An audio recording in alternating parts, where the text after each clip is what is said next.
Personality development. Introduction. What is personality? According to the Cambridge International Dictionary of English, your personality is the type of person you are, which is shown by the way you behave, feel, and think. Personality, according to the Longman Dictionary of Contemporary English, is the whole nature or character of a person. How a person behaves, feels, and thinks, how he conducts himself in a given set of circumstances is largely determined by the state of his mind. Mere external appearance or a person's speech or mannerisms are only fringe of one's personality. They do not reflect the real personality. Personality development in the real sense refers to deeper levels of a person. So, a study of our personality should start from a clear grasp of the nature of our mind and how it functions. Next point, necessity to know our mind. We intend to do many things, make resolutions to cultivate good habits, to kick certain bad habits, to study with concentration, to do something with a concentrated mind. Very often, our mind rebels, forcing us to beat a retreat from our efforts at implementing our resolutions. A book is open before us, and our eyes are open, but the mind has started wandering, thinking about some past events or some future plans. The same thing happens when we sit for a few minutes trying to pray or think of a divine name or form. Says Swami Vivekananda, free, we who cannot for a moment govern our own minds, nay, cannot hold our minds on a subject, focus it on a point to the exclusion of everything else for a moment. Yet we call ourselves free. Think of it. According to the Bhagavad Gita, the undisciplined mind acts as our enemy, whereas a trained mind acts as our friend. So, we need to have a clear idea of the mechanism of our mind. Can we train it to obey us, to cooperate with us? How can it contribute to the development of our personality? Next point, the fourfold functions of the mind. The human mind has four basic functions. This can be illustrated by an example. Suppose I meet a person whom I had met somewhere, say about 10 years before. I try to recollect when and where I met him and who is he. From the inner recesses of my mind, there begins a process of scanning, as it were, to check if there are any events stored there connected with the person. Suddenly, I am able to recognize the person as so and finally say, he is the same person I met in such and such a place, etc. I now have a firm knowledge about the person. Analyzing the above example, we are able to discern four functions of the mind. First, memory. The storehouse of memory and impressions of our past experiences presents various possibilities before the mind. This storehouse is called chitta. It is in this storehouse that the impressions of our thoughts and actions, good and bad, are stored. The sum total of these impressions determine our character. This chitta again is what is known as our subconscious mind. Second, deliberation and conceptualization. Not yet sure, the mind examines the many options presented before it. It deliberates on several things. This faculty of the mind is called manas. Imagination and formation of concepts are also functions of the manas. Next point, determination and decision making. Buddhi is the faculty responsible for decision making. It has the capacity to judge the pros and cons of things and find what is more desirable. It is also the discriminating faculty in a person, which enables him to discriminate between the real and the unreal, between what is to be done and what is to be avoided, what is morally right and what is wrong.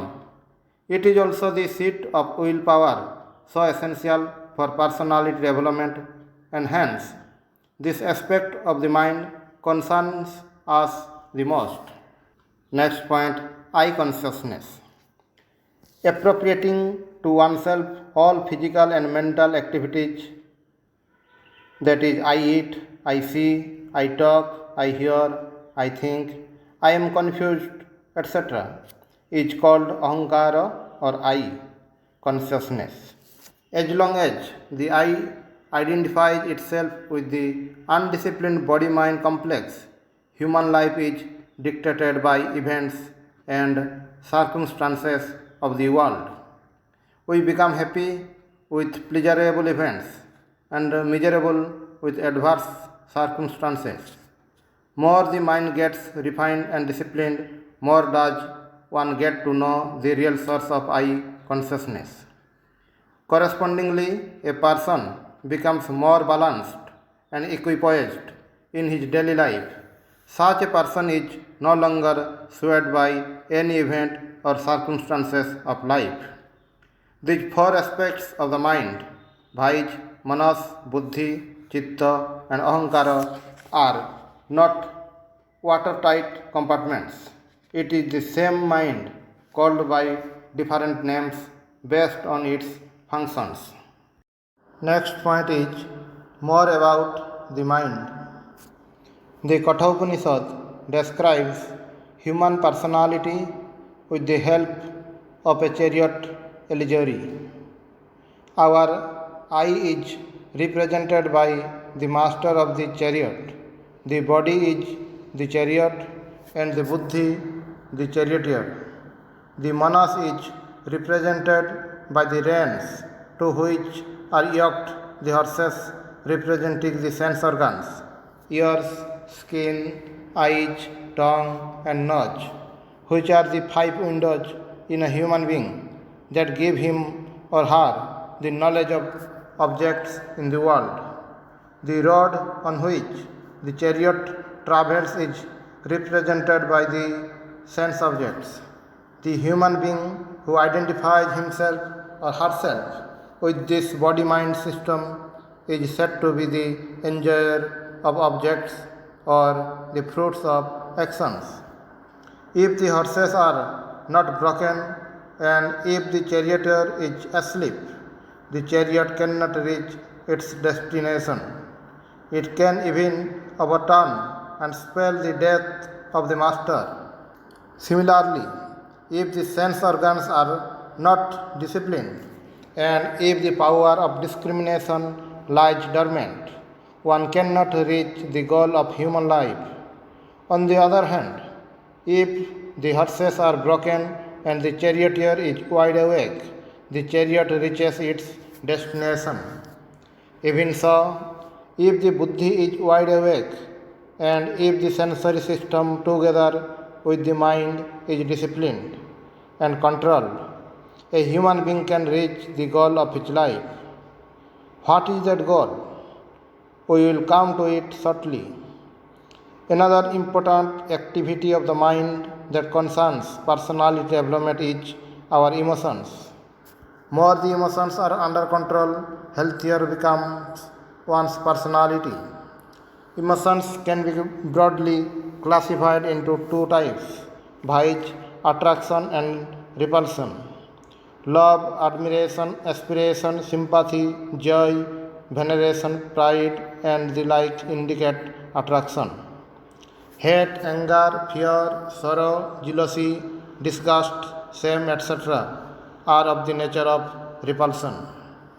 As long as one is entangled with the undisciplined mind, one's personality does not really develop. Buddhi, the charioteer, serves as an effective instrument of self development by controlling the emotions and raising the higher self from the hold of the lower mind. Next point is, what is character? Every action and thought of our leaves an impression in our mind. These impressions determine how we behave at a given moment, how we respond to a given situation. The sum total of all our impressions is what determines our character.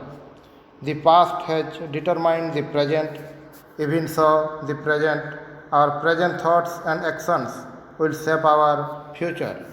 This is a key principle governing personality development. Next point, what activates the body mind system? This is an important question, the answer to which will help us have better knowledge of ourselves. This question engaged the attention of ancient Indian seers and sages. They experimented with themselves, their sensory and mental apparatus, and after a disciplined quest, they found out that there is a divine element in human beings, which is the mind of the mind, eye of the eyes, ear of the ears, and speech of the speech.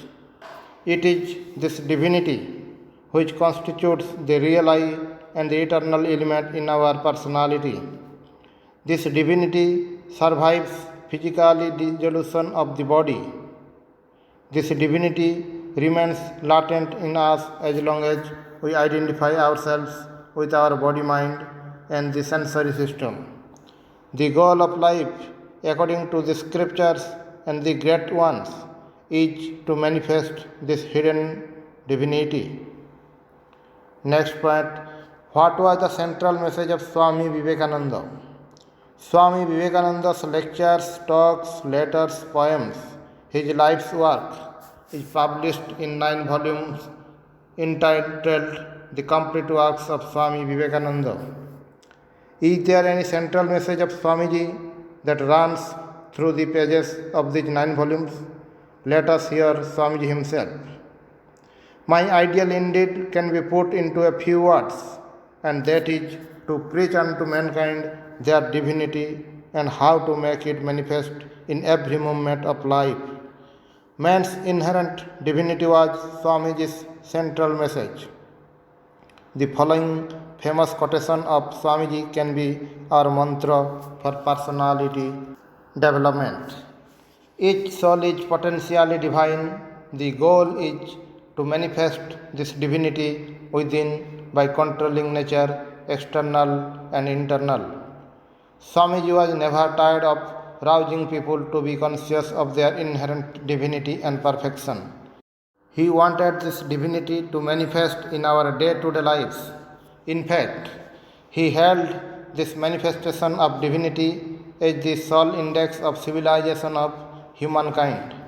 A nation may conquer the waves, control the elements, develop the utilitarian problems of life seemingly to the utmost limits, and yet not realize that in the individual the highest type of civilization is found in him who has learned to conquer self. This universe is simply a gymnasium in which the soul is taking exercise, and after these exercises we become gods.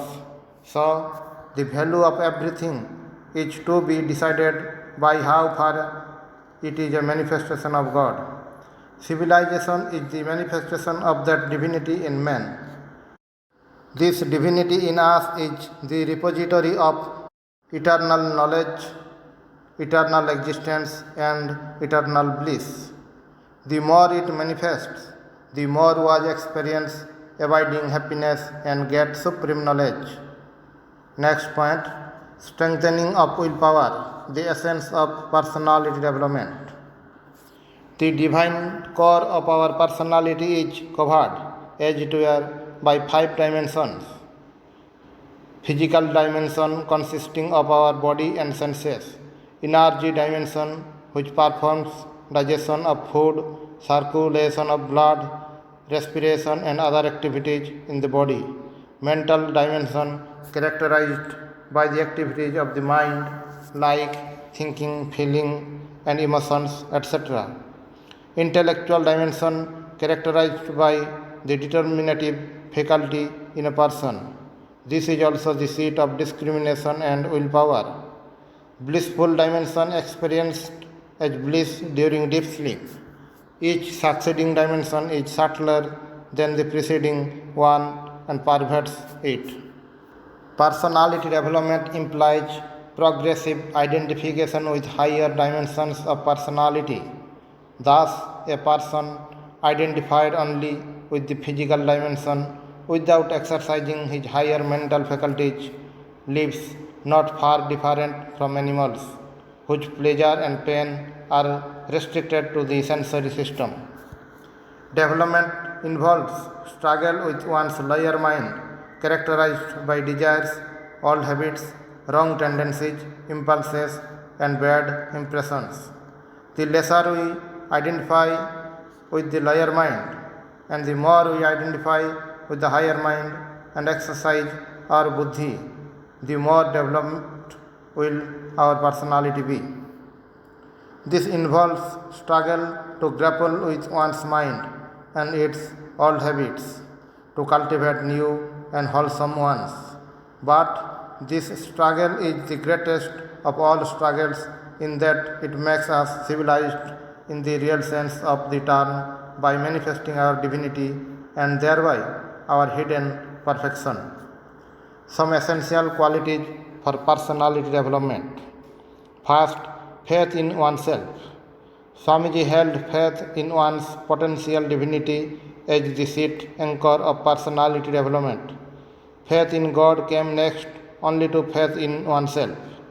If one believes that one's real nature is the spirit, not the body or the mind, one would be a better individual with strong character.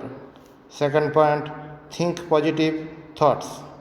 Swamiji decried in no uncertain terms weakness in human beings. Positive, wholesome thoughts based on our inherent divinity are essential for a strong character. Go on doing good, thinking holy thoughts continuously. That is the only way to suppress base impressions. Character is repeated habits, and repeated habits alone can reform character. Further, according to Swamiji, the only sin is to think of oneself and others as weak. Attitude towards failures and mistakes. Swamiji advocated upholding the ideal once again, even if a person failed 1,000 times. He appreciated committing mistakes and learning from them rather than leading an inert existence like a wall which cannot even tell a lie. Next, self-reliance. Man is the maker of his own destiny, said Swamiji. We are responsible for what we are, and whatever we wish ourselves to be, we have the power to make ourselves. Next point, renunciation and service. Swamiji held selfless service as a paramount means to character development. This coupled with renunciation of selfishness and desire for the fruits of action was considered by Swamiji as the twin ideal of our nation. Intensify her in those channels, said he, and the rest will take care of itself. This booklet is a humble attempt to present Swamiji's ideas on personality development spread over the 9 volumes of his complete works. We hope that a perusal of this booklet inspires our youth to make a deep study of Swamiji and his works and awakens in them a desire to mold their character and develop their personality. A noble character and developed personality will ensure excellence in one's chosen field and contribute to individual and national development. Says Swamiji, teach yourselves, teach everyone his real nature, call upon the sleeping soul and see how it awakes power will come, glory will come, goodness will come, purity will come, and everything that is excellent will come when this sleeping soul is roused to self-conscious activity.